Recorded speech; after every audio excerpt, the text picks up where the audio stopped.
Hello everyone, नमस्कार। Welcome to Monk Tutorial. दोस्तों, आज के इस वीडियो लेक्चर में हम जानेंगे प्रत्यक्ष मराठा काल के बारे में, जिसमें बेसिकली हम लोग जानने का प्रयास करेंगे बिंबाजी भोसले का शासनकाल। ठीक है। देखिए, आधुनिक इतिहास जो है हम लोग इसको दो भागों में बांट कर पढ़ते हैं। एक है मराठा शासन जो 1741 से लेकर 1854 तक चलता है, और दूसरा इसमें हम लोग पढ़ते हैं ब्रिटिश शासन जो 1854 से लेकर 1947 अर्थात भारत की आज़ादी तक चलता है। इसमें देखिए, आपको आधुनिक इतिहास में पहला भाग ये हो चुका है जिसमें मराठा काल के बारे में एक हम लोग ब्रीफ हिस्ट्री देखे हैं, और दूसरा जो लेक्चर था जिसमें अप्रत्यक्ष मराठा काल में हम लोगों ने जाना था आपके रघु जी के बारे में। आज की जो क्लास रहेगी वो बेसिकली रहेगी प्रत्यक्ष मराठा भोसला शासन या प्रत्यक्ष मराठा शासन में, जिसमें बिंबाजी भोसले के बारे में जानेंगे जो 1758 से 1787 तक रहेगा। याद रखिएगा, ये जो सीरीज है इसमें प्रत्यक्ष मराठा काल के दो भाग बनेंगे। ये पार्ट 1 है, इसके बाद पार्ट 2 कुछ दिनों में वो भी अपलोड कर दिया जाएगा। क्लियर है? चलिए अब स्टार्ट करते हैं। सबसे पहले बात करते हैं प्रत्यक्ष भोसला शासन। इसका शासनकाल कब से कब तक रहेगा? तो 1758 से 1787 के बीच प्रत्यक्ष भोसला शासन में बिंबाजी भोसले का शासनकाल आता है। याद रखिएगा, प्रत्यक्ष भोसला शासन लगने का कारण क्या था? तो अंतिम जो कलचुरी शासक थे, कौन से? मोहन सिंह। उनकी जब मृत्यु होती है उस समय आते हैं कौन? हमारे बिंबाजी भोसले। क्लियर है? अब बिंबाजी भोसले कौन थे, इनका थोड़ा वंशावली मैं आपको बताना चाहूंगा। तो सबसे पहले जानते हैं जो रघु जी रहते हैं। रघु जी कौन है? नागपुर के भोसला शासक। उनकी कुल 12 पत्नियां थी। रघु जी की कितनी पत्नियां थी? 12 पत्नियां, जिसमें से इनकी दो प्रमुख पत्नियों का नाम मैं आपको बताना चाहूंगा। एक है सोलाबाई और दूसरी है बालाबाई। सोलाबाई के दो पुत्र हुए और बालाबाई के भी दो पुत्र हुए। अब इन पुत्रों के बारे में हम लोग आते हैं। कुल 4 भाइयों के बारे में आपको उल्लेख मिलता है। कौन से? रघु जी भोसला के जो 4 पुत्र हैं उनका उल्लेख मिलता है आपको इतिहास में, जिसमें से सबसे बड़े पुत्र होते हैं जानको जी। जानको जी को नागपुर राज्य मिलता है। दूसरे नंबर पे जो बालाबाई रहती हैं, इनके बड़े पुत्र रहते हैं, उनका नाम रहता है मुधो जी, जिनको चांदा राज्य मिलता है। क्लियर है? सोलाबाई के बड़े पुत्र कौन है? जानको जी हैं, और बालाबाई के बड़े पुत्र हैं मुधो जी। सोलाबाई के जो छोटे पुत्र रहते हैं उनका नाम रहता है साबा जी, जिनको बरार का राज्य मिलता है, और बालाबाई के जो छोटे पुत्र रहते हैं उनका नाम रहता है बिंबाजी, जिनको छत्तीसगढ़ का राज्य मिलता है। ये चीजें क्लियर है? अर्थात रघु जी प्रथम के कितने पुत्र थे? 4 पुत्र थे। कौन कौन से? जानको जी, मुधो जी, साबा जी, और सबसे छोटे पुत्र जो थे वो थे बिंबाजी, जो छत्तीसगढ़ में शासन करेंगे। क्लियर है? तो हम लोग ये पहला चीज आप ध्यान रखिएगा कि जो जानको जी, मुधो जी, साबा जी और बिंबाजी, ये चारों भाई हुआ करते थे, जिसमें से सबको अलग अलग क्षेत्र मिला था। ठीक है। जानको जी को इनको मिला था नागपुर का राज्य, सबसे बड़े थे, और जिनको नागपुर का राज्य मिलता था वही मेन राजा होता था। उसके बाद मुधो जी जो थे, ये बालाबाई के क्या थे? बड़े पुत्र थे, और बिंबाजी के बड़े भाई थे। ये दोनों सगे भाई हैं, और ये दोनों सगे भाई हैं। सगे भाई से तात्पर्य एक मां के संतान। ठीक है। भाई तो सभी सगे हैं, पिता क्योंकि सबके एक ही थे। तो जैसे जैसे बड़े होते हैं, इन 4 भाइयों के बीच में उत्तराधिकार को लेकर संघर्ष प्रारंभ होता है। रघु जी नहीं चाहते थे कि उनके पुत्रों के बीच उत्तराधिकार को लेकर संघर्ष हो, इसीलिए उन्होंने बंटवारा कर दिया था। नागपुर, चांदा, बरार और छत्तीसगढ़ क्षेत्र में अलग अलग बेटों को सौंप दिया था। लेकिन उसके बाद भी नागपुर को लेकर जानको जी और मुधो जी के बीच में ठन गया। ठीक है। इन दोनों के बीच में बेसिकली उत्तराधिकार को लेकर संघर्ष प्रारंभ हुआ। और बिंबाजी जो कि किसके छोटे भाई थे? मुधो जी के छोटे भाई थे, इसलिए बिंबाजी जो है वो मुधो जी का सपोर्ट करते हैं, जबकि साबा जी जो है वो जानको जी का सपोर्ट करते हैं। ठीक है। और फाइनली जानको जी और मुधो जी के बीच में युद्ध होता है, और इस युद्ध में याद रखिएगा मुधो जी हार जाते हैं। और जब हार जाएंगे तो राजा कौन बनेगा? जानको जी बनेगा। जानको जी कहाँ के राजा बनेंगे? नागपुर के राजा बनेंगे। क्लियर है? और अलग अलग क्षेत्र, मुधो जी को जैसे चांदा का क्षेत्र मिलेगा, बिंबाजी को छत्तीसगढ़ का क्षेत्र मिलेगा, और साबा जी को बरार का क्षेत्र प्राप्त होगा। क्लियर है? तो चलिए स्टार्ट करते हैं। सबसे पहले बात करते हैं हमारे जो मुख्य शासक हैं बिंबाजी भोसला, जो छत्तीसगढ़ में 1758 में शासन प्रारंभ करेंगे, और इनके मृत्यु तक अर्थात 1787 तक छत्तीसगढ़ में प्रत्यक्ष भोसला शासन चलाएंगे। क्लियर है? बिंबाजी भोसले कौन थे? सबसे पहले इसकी अगर हम लोग बात करें तो ये रघु जी प्रथम तथा बालाबाई के छोटे पुत्र थे। रघु जी प्रथम की कुल 12 पत्नियां थी, याद रखिएगा, जिसमें से बालाबाई के छोटे पुत्र कौन है? बिंबाजी भोसले।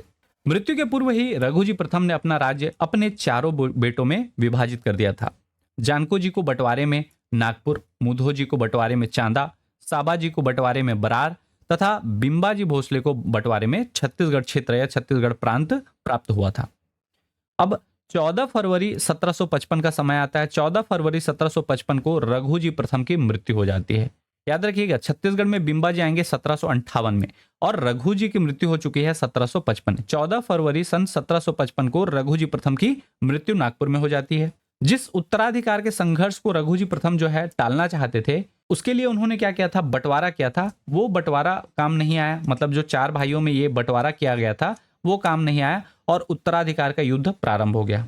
नागपुर की गद्दी के लिए जानको जी और मुधो जी के मध्य उत्तराधिकार का संघर्ष हुआ, जिसमें बिंबाजी ने अपने सहोदर, सहोदर अर्थ है सउदर, मतलब एक ही पेट से जन्मे हुए बच्चे, तो बिंबाजी अपने बड़े भाई जो उनकी सगी मां के पुत्र थे मुधो जी, उनका साथ देते हैं। इसके पश्चात मुधो जी और जानको जी के बीच में उत्तराधिकार को लेकर संघर्ष प्रारंभ हो जाता है और यह संघर्ष जो है ये अमरावती के निकट नांदगांव रहाट गांव के समीप होता है, जिसमें एक टीम में रहते हैं आपके साबाजी और जानको जी और दूसरे टीम में रहते हैं मुधो जी और बिंबाजी। याद रखिएगा, जो मुधो जी और बिंबाजी का टीम है ये टीम जो है हार जाता है, ठीक है, और साबाजी जानको जी का टीम जीत जाता है। तो जो जीते हुए टीम है अर्थात जानको जी का टीम जो है ये जीते हुए रहते हैं, तो ये कहां शासन करेंगे, नागपुर में शासन करेंगे। भाइयों में हत्या नहीं होती, मुगलों की तरह यहां हत्या नहीं होगी मराठों में, लेकिन अब जो क्षेत्र जिसको मिला है वह क्षेत्र पर वो शासन करेंगे। अब देखिए, बिंबाजी को छत्तीसगढ़ क्षेत्र मिला था और यह 1755 की घटना है और बिंबाजी आते हैं 1758 में। तो इतने साल, 3 साल ये क्या किए, यहां पे हम लोग उसको समझते हैं। क्लियर है? नागपुर की गद्दी के लिए जानको जी और मुधो जी के इस उत्तराधिकार के संघर्ष में जानको जी की विजय हुई। बिंबाजी को बंटवारे में छत्तीसगढ़ क्षेत्र प्राप्त हुआ, किंतु वे नागपुर की राजनीति में उलझे रहने के कारण छत्तीसगढ़ नहीं आ रहे थे। उनका मेन ध्यान कहां था कि कैसे भी करके हमको क्या मिल जाए, नागपुर मिल जाए, अर्थात मेरे बड़े भाई जो मुधो जी हैं वो नागपुर के राजा बन जाए। ये सब खुरापात में किसका दिमाग चल रहा था, बिंबाजी और मुधो जी का। ठीक है, बिंबाजी जानते थे कि नागपुर पर शासन करने वाला ही वास्तविक शासक होगा और उनका मानना था कि बंटवारे में छत्तीसगढ़ प्रांत इसीलिए प्रदान किया गया है ताकि उन्हें नागपुर से हटा सकें, अर्थात अपने जगह से दूर कर सकें। मुधो जी की हार से बिंबाजी के लिए नागपुर के द्वार बंद हो चुके थे, अर्थात बंटवारे में मिले छत्तीसगढ़ प्रांत पर शासन करने के अलावा उनके पास अन्य साधन नहीं था। अब जहां मिला है वहीं शासन करेंगे। अब छत्तीसगढ़ क्षेत्र आने से पहले बिंबाजी की थोड़ी सी पृष्ठभूमि में आपको और बताना चाहूंगा। इनकी कुल 3 पत्नियां थीं। बिंबाजी भोसले की कितनी पत्नियां थीं? 3 पत्नियां। एक पत्नी का नाम है आनंदीबाई, जो सबसे बड़ी पत्नी रहती हैं। दूसरी पत्नी का नाम रहता है उमाबाई और तीसरी उनकी एक पत्नी रहती है रमाबाई। क्रम जरूरी नहीं है कि ये पहली है या दूसरी है, लेकिन ये 3 पत्नियों का उल्लेख हमको इतिहास में मिलता है, आनंदीबाई, उमाबाई और रमाबाई। क्लियर है?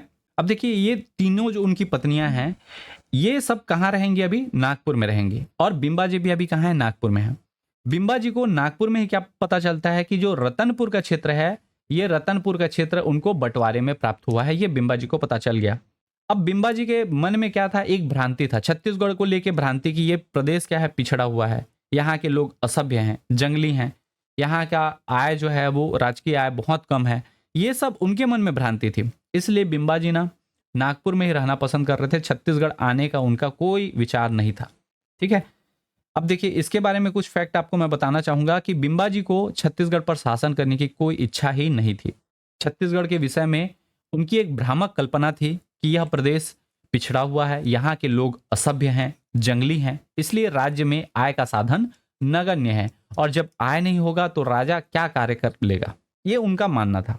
लेकिन ध्यान रखिएगा, बिंबाजी का पृष्ठभूमि में आपको बताया, यदि उत्तराधिकार का युद्ध बिंबाजी के सहोदर अर्थात उनके जो बड़े भाई मुधो जी हैं उनकी विजय होती तो डेफिनेटली क्या था कि बिंबाजी छत्तीसगढ़ नहीं आते और अपने प्रतिनिधियों के माध्यम से ही छत्तीसगढ़ प्रांत पर शासन करते। लेकिन उनके जो बड़े भाई हैं मुधो जी, वो युद्ध हार जाते हैं।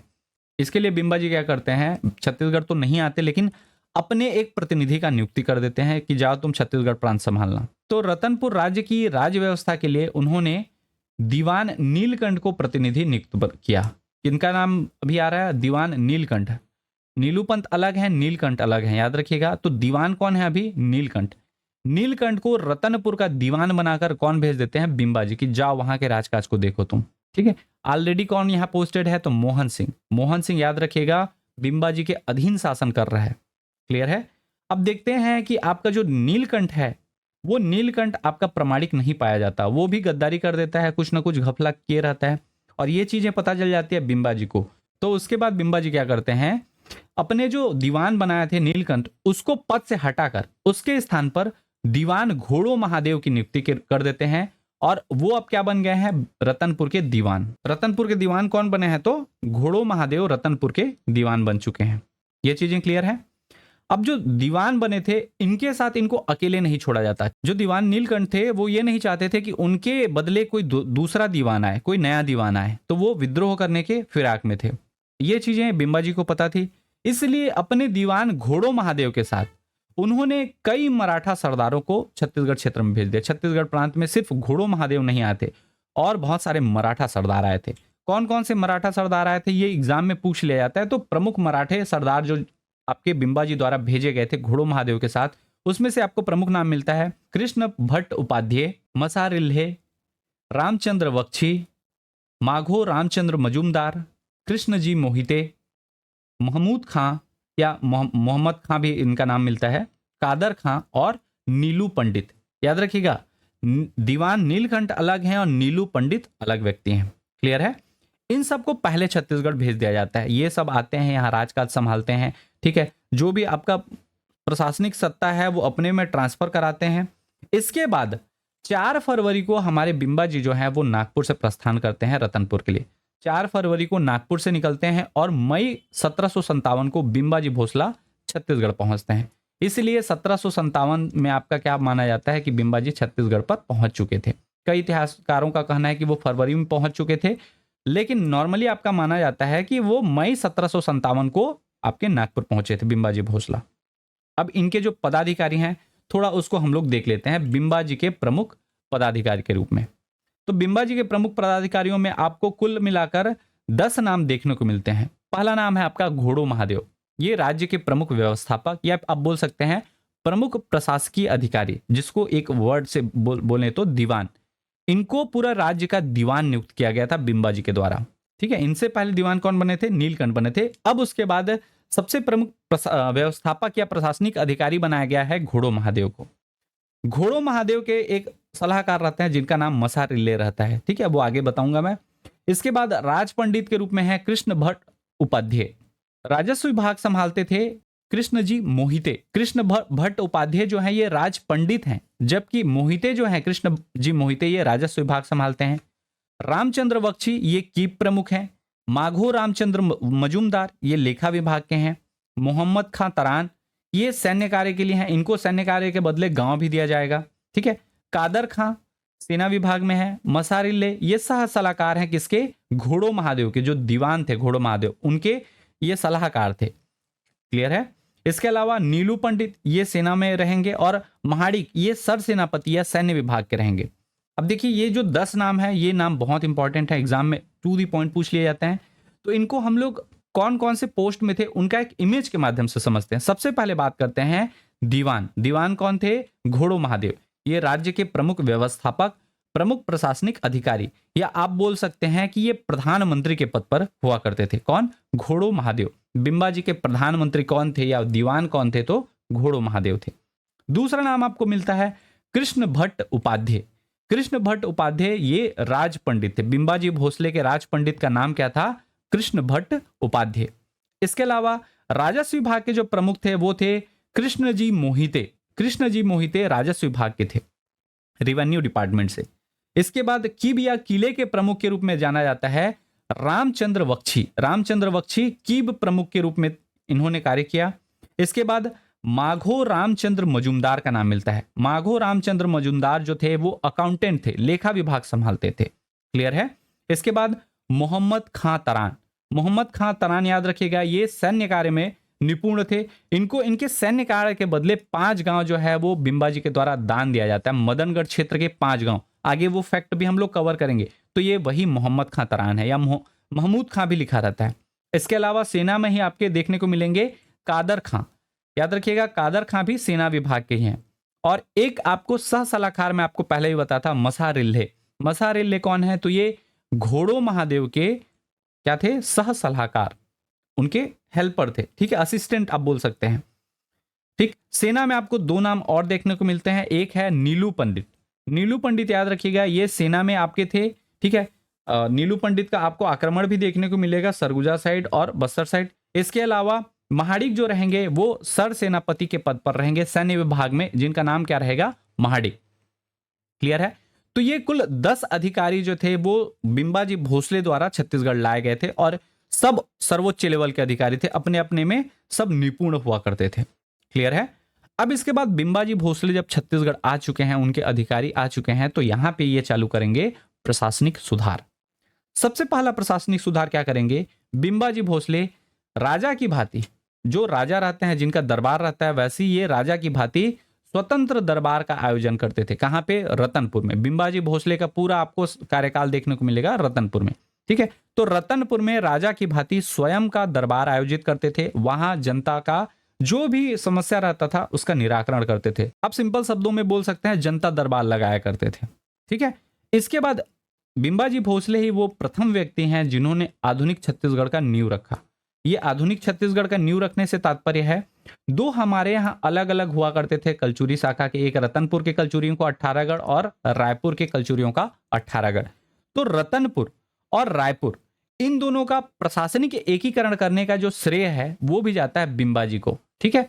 बिंबाजी ने रतनपुर और रायपुर का प्रशासनिक एकीकरण कर उसे छत्तीसगढ़ की संज्ञा दी। छत्तीसगढ़ अर्थात 18गढ़ रतनपुर के और 18गढ़ किसके, रायपुर के, दोनों को मिला दिया और कहा क्या, छत्तीसगढ़। 18 दूनी छत्तीसगढ़।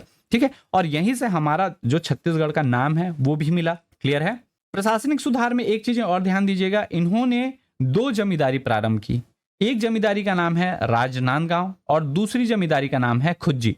तो राजनांदगांव और खुज्जी नामक जो 2 जमींदारी है उसको प्रारंभ करने का श्रेय भी किनको जाता है, बिंबाजी भोसले जी को जाता है। ठीक है। ये आप मान सकते हैं ये राजनांदगांव वाले हैं जिनको जमींदार बनाए और ये खुज्जी वाले हैं। ठीक है। तो राजनांदगांव और खुज्जी 2 जमींदारियों का भी प्रारंभ किसने कराया था, बिंबाजी भोसले ने। प्रशासनिक सुधार में सबसे अंतिम आप बोल सकते हैं और वो है परगना पद्धति। याद रखिएगा, छत्तीसगढ़ को छत्तीसगढ़ों में छोड़कर 27 परगनों में बांटने का इन्होंने क्या लिया था, टारगेट लिया था कि मैं क्या करूंगा, इस छत्तीसगढ़ को हम लोग किस में कन्वर्ट कर देंगे, 27 परगनों में। ठीक। इसलिए इनको परगना पद्धति का सूत्रधार कहा जाता है। बिंबाजी भोसले को परगना पद्धति का सूत्रधार कहा जाता है। ठीक है। लेकिन ये जनक नहीं हुए, अर्थात इन्होंने इसको लागू नहीं करा पाया। इसको लागू कराएंगे आपके सूबा शासन में। आपके बिंबाजी भोसले ने परगना पद्धति क्या कराया था, इसको सोचा था कि हम लोग ऐसी करेंगे, लेकिन इसको इंप्लीमेंट नहीं करा पाए, लागू नहीं करा पाए। इसलिए इनको परगना पद्धति का सूत्रधार कहा जाता है, ना कि परगना पद्धति का जनक। तो ये चीजें याद रखिएगा। 27 परगनों में बांटने का कोशिश, प्लानिंग किए थे, ये सिर्फ प्लान किए थे, उसको इंप्लीमेंट नहीं कर पाए थे। क्लियर है। तो परगना पद्धति के सूत्रधार के रूप में एज इट इज पूछ लिया जाता है।